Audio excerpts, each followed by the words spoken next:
यदि आप ध्यान करें, जिसका अभी उल्लेख किया गया कि COP26 ग्लासगो में प्रधानमंत्री जी ने कॉन्सेप्ट दिया life for environmental friendly life style, यानी एक ऐसा जीवन शैली जो कि इन्वायरमेंट के अनुसार हो। यहां पे मैं सदन का ध्यान आपके माध्यम से मूलभूत विषय पर आकृष्ट करना चाहता हूं। यह नेचर की समस्या क्यों आती है? हम सब में शायद कुछ ने जरूर पढ़ा होगा, वेस्टर्न थियोलॉजी में नेचर नाम की किताब है रिटन बाय एरिस्टोटल, जिसमें क्या लिखते हैं वो, all the elements of the nature are for the service of the mankind. सब कुछ प्रकृति हमारी सेवा के लिए। और यही नहीं, उस फिलॉसफी में यह भी लिखा गया, man should become the possessors and masters of nature, चाहे फ्रांसिस बेकन या रेने डिकार्टे लिखते हो। इतना ही नहीं, यह लिखा गया, man should be able to subdue nature.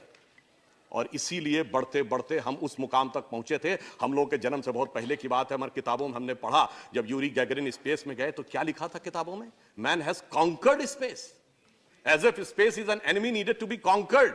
इस विचार ने प्रकृति के दोहन को इस सीमा तक पहुंचाया है कि जिसका आग्रह प्रधानमंत्री जी ने किया था कि हमें नेचर के अनुरूप जीवन जीना होगा, तो मैं स्मरण दिलाना चाहता हूं कि भारतीय परंपरा में, गांव में हम जो जीवन जीते हैं, नेचर के साथ उसका कैसा तादात्म्य है, यदि हमें समझ लें तो हमें शायद बहुत कुछ सीखने की जरूरत नहीं हो।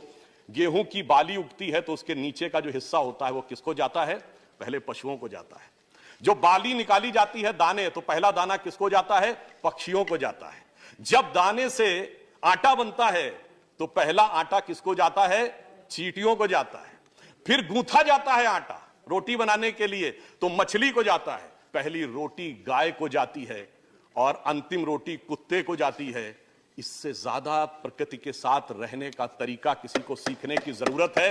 पर दुख की बात यह थी कि हमारे किसान भाई भी जब आंदोलन में बैठे थे तो कोई विदेश की लड़की उनको बता रही थी कि इन्वायरमेंट के साथ कैसे जीना चाहिए, जबकि वो तो हम हजारों सालों से किस तरीके से जीते आ रहे हैं वह हमें समझ में आना चाहिए।